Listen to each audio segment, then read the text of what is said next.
I love making these versus videos. You take these flagship heavyweights and compare them head to head, but I always hear in the comments, John, it's not fair. This phone came out 6 months ago. This phone just came out. There's not accurate comparisons.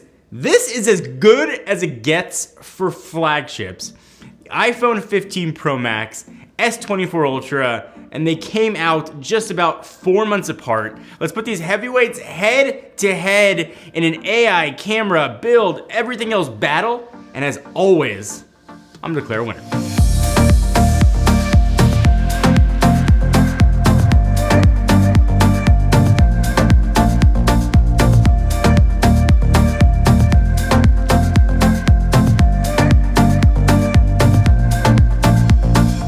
You're looking at the S24 Ultra and you're like, doesn't look all that different from last year's phone. And I think that's true, but Samsung, I don't think wants you to focus on that too much. Instead, they want you to think specifically about software and Galaxy AI. If you saw their keynote, it was like AI just thrown at you. And I know AI is all the rage and has been for the past few years, but AI has generally been relegated to like 1 or 2 interesting software features.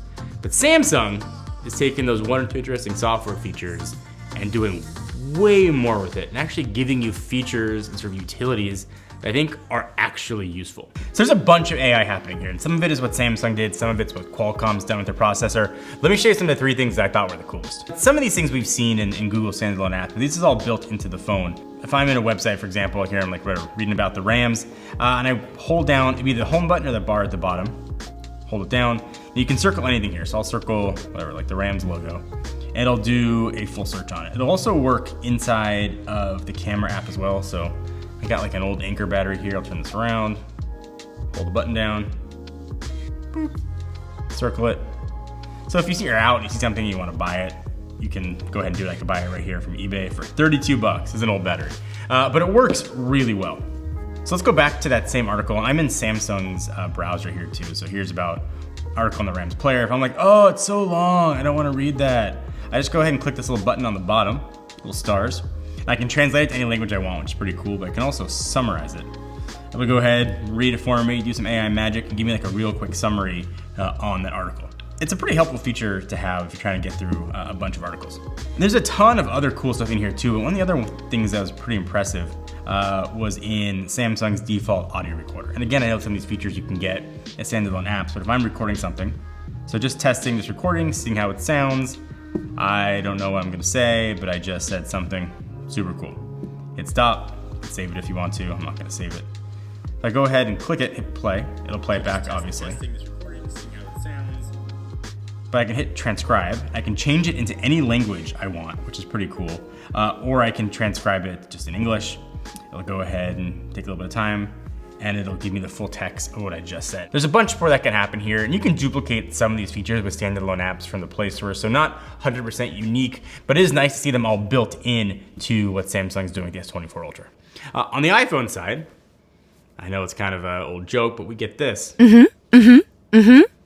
Year after year, Siri is feeling worse simply because it's just not getting better. I think Apple gets a bad rap with AI because Siri itself is bad.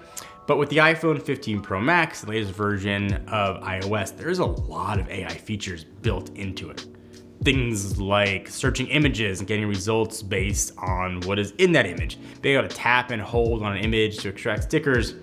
Those are awesome, not exactly like unique to the iPhone, so it does feel a bit like Apple is falling way behind. But if rumors are to be believed, this is the year Apple will finally realize it and make Siri generally pretty good by integrating new AI features to make it easier to talk to and smarter with what it answers. And hopefully that happens, because it really needs it.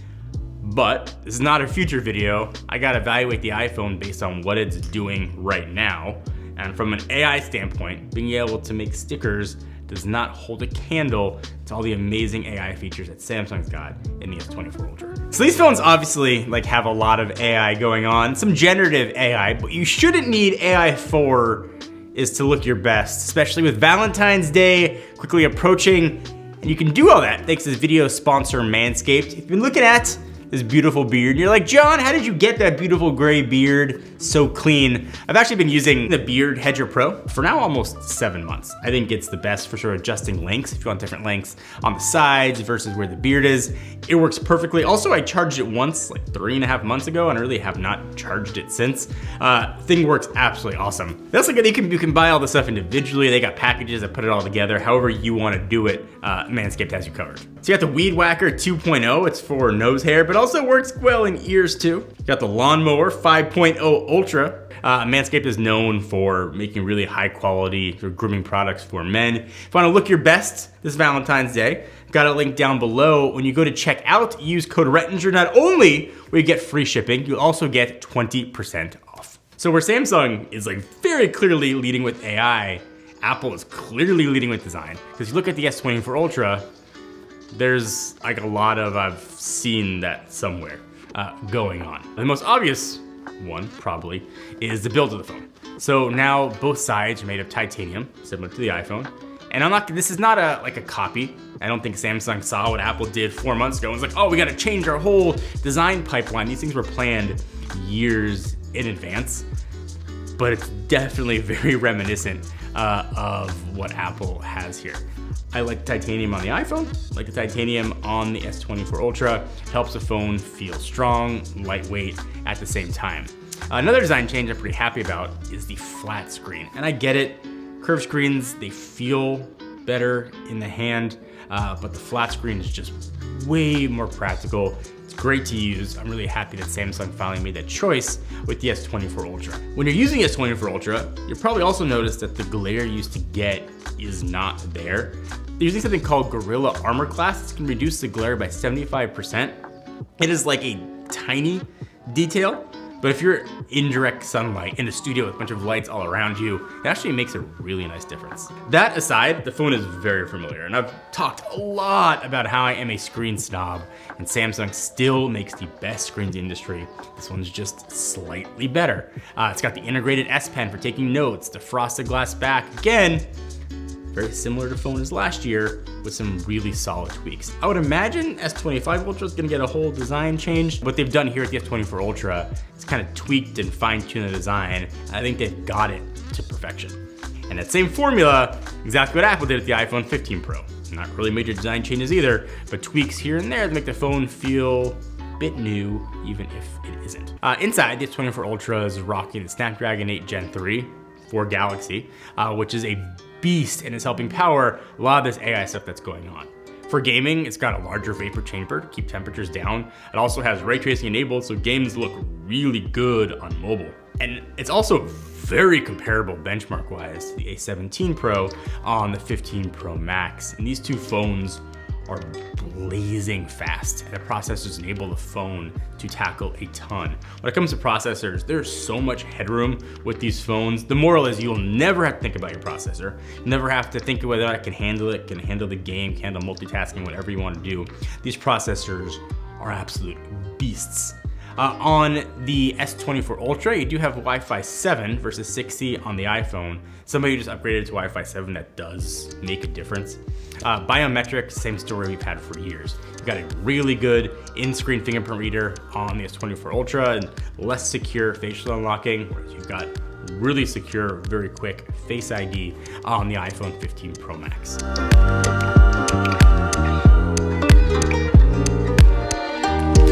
I'm not gonna touch too much on battery life because it's so subjective to everybody. Are you using a third-party app that's killing your battery? Are you using first-party stuff? I will tell you, the milliamp hours, it's about 4,400-ish on the iPhone and 5,000 on the S24 Ultra. In my test, the batteries and apps that I used lasted almost exactly the same. I was able to get through a full day. So there's a lot of intangibles with both these phones, and I think they're pretty evenly matched. It's a matter of which one of each you like. And I know I've done it in the past too, but a lot of these verses tend to come down to camera. And I usually talk about camera first in these videos, but there is so much other stuff I wanted to save camera for the end. So both these camera systems have taken a huge step forward from previous generations in ways that actually matter, at least on paper. So what I want to know is whether or not you could tell from these photos. And I love this blind camera test. Look at these pictures side by side. Look at black levels, look at the sky, look at the colors, look how it's handling portrait mode. Just give me a guess which one was which. A, S24 Ultra, and B is the iPhone 15 Pro Max. So just on a spec standpoint, the S24 Ultra has the same basic camera system as last year, with one major difference. Instead of the 10 megapixel 10 times zoom lens, replaced with a 5 times zoom lens, but at 50 megapixels. And I get that might sound like a downgrade, but it is definitely not. So little math stuff, but because the sensor is 50 megapixels, it can use digital zoom to reach that 10x. And since the old camera is only 10 megapixels, still look better than before. So you kind of get 2 zooms for the space of 1. And that's something that I hope Apple actually does with the next iPhone, because the 5x 12 megapixel on the 15 Pro Max does feel like a weak point when it comes to quality. The main 48 megapixel sensor on the 15 Pro and Pro Max is awesome, and I think it rivals any of the top smartphones out there for just sheer quality.